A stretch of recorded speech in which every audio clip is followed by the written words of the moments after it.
Welcome, in front of me is a Honor 9X Pro, and today I'll show you how to transfer files from your SD card to the phone or vice versa. And to get started, you will want to open up File Explorer, or just Files as it is called here. Then navigate to the Categories tab, where you should see your SD card along with the phone storage. So I'm going to start off with the phone storage and look for my files. There they go. So briefly, if you're not sure where some of the things are, I'm going to go through the most common ones, which is photos and videos, which are located under the DCIM folder.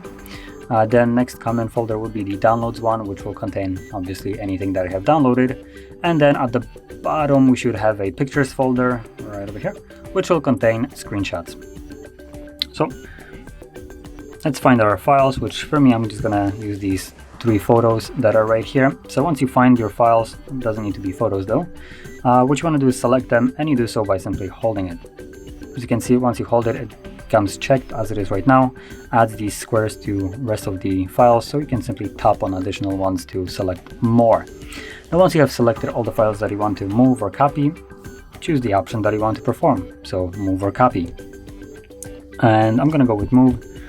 And from here, once you select one of those options, what you want to do now is simply navigate to the place where you want to move those files. So I'm going to go back, there we go, and I'm going to go to the SD card.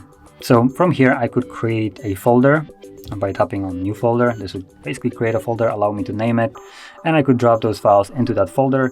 I could navigate into one of those folders or simply click on move, and this will drop them right in the middle here. Now if we go back to the internal storage, and because I have chosen to move them, they are no longer visible in here. But anyway, that is basically how you would move your files from one location to another. And if you found this very helpful, don't forget to hit like, subscribe, and thanks for watching.